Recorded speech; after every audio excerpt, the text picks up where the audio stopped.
Good morning, Dons. I'm Vicky. And I'm Idris. Please stand for the Pledge of Allegiance. Ready, begin.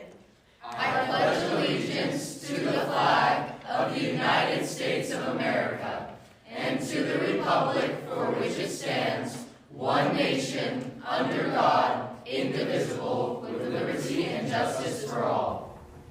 Today is day 2 of AP testing. On the schedule is AP Chemistry, Human Geography, and AP US Government and Politics. On Wednesday, we have AP English Lit and AP Physics 1. FYI, we still have some yearbooks left for sale right now. They are $110 in cash at the ASB window. Get yours today before they run out. Dons, the Picture Perfect Club is back after a year's hiatus. The club is still looking for officers, specifically a director of activities. If you are interested, contact our club president, Leah Allen, or scan the QR code on the screen. These will be due by May 13th, so be sure to fill it out by then. Dons, there seems to be some extra trash left out at the snack at lunch. Please be good stewards of our campus by making sure you pick up your trash and throw it in the trash bin. We would all appreciate it. Class of 2026, the countdown is on. We are officially down to the final 13 days. Can you guys feel the energy? You are standing at the finish line of a massive achievement, and you should be incredibly proud of the journey that brought you here. Whether you're counting down every second with excitement or feeling a little bittersweet about leaving these halls, remember that those feelings just show you how much this experience has meant to you. While required schooling is wrapping up, your true adventure is only just beginning. It's natural to worry about saying goodbye to the people you see every day, but don't think of this as the end of your story. Think of it as the ultimate season premiere. As Mr. Randine so perfectly shared, the bonds you've built here don't just have to have an expiration date. He's still close with friends he met all the way back in middle school. True friendships have a way of growing right alongside you, no matter where life leads. You guys have 13 days to create memories that will last a lifetime. Laugh a little louder in the halls, and thank you to the teachers who made a difference. Savor every last moment with your friends, and this is your time to shine. Let's make these final 2 weeks absolutely legendary. On this day, 1961, Navy Commander Alan Shepard was launched into space aboard the Freedom 7 space capsule, becoming the first American astronaut to travel into space. The Submarine flight, which lasted 15 minutes and reached a height of 116 miles into the atmosphere, which was a major triumph for the National Astronaut and Space Administration, also known as NASA. As you already know, today is Cinco de Mayo. We all know that it's a big celebration day, but what are we celebrating? Let's find out.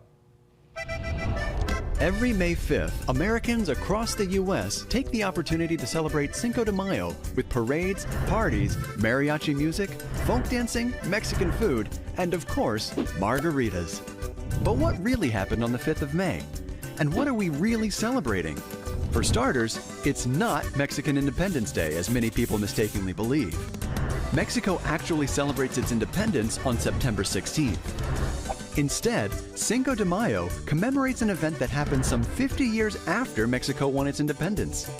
In 1861, Mexican President Benito Juarez declared that his country was too poor to pay its debts to foreign nations, prompting France to invade Mexico and make it a French territory. But when French troops approached the town of Puebla on May 5, 1862, a ragtag band of Mexican troops managed to defeat them, despite being outnumbered 2-1. Though it ultimately failed to halt the French advance on Mexico City, the victory became a symbol of Mexican resistance against French imperialism. With U.S. support, the Mexicans were eventually able to push out the French for good and restore Juarez to power. By that time, the Cinco de Mayo spirit had spread to the United States. Soon after the victory in Puebla, Americans of Mexican heritage used the day as inspiration for the Union struggle in the Civil War. Americans in the midst of Civil War were inspired by the Mexican victory and began celebrating the 5th of May with parades, dances, speeches, banquets, and bullfights. Today, Cinco de Mayo is actually a bigger holiday in the U.S. than in Mexico, where it's mostly celebrated in the state of Puebla. So when you raise your glass on Cinco de Mayo, take an extra moment to honor the surprisingly American history behind this Mexican holiday. I'm taking Dave's role as the joke maker. What has 2 legs but can't walk? You are no Dave. Yeah, clearly. Pants. Well, that's all for today. I'm Vicky. And I'm Idris. Thank you for watching and have a great dawn day.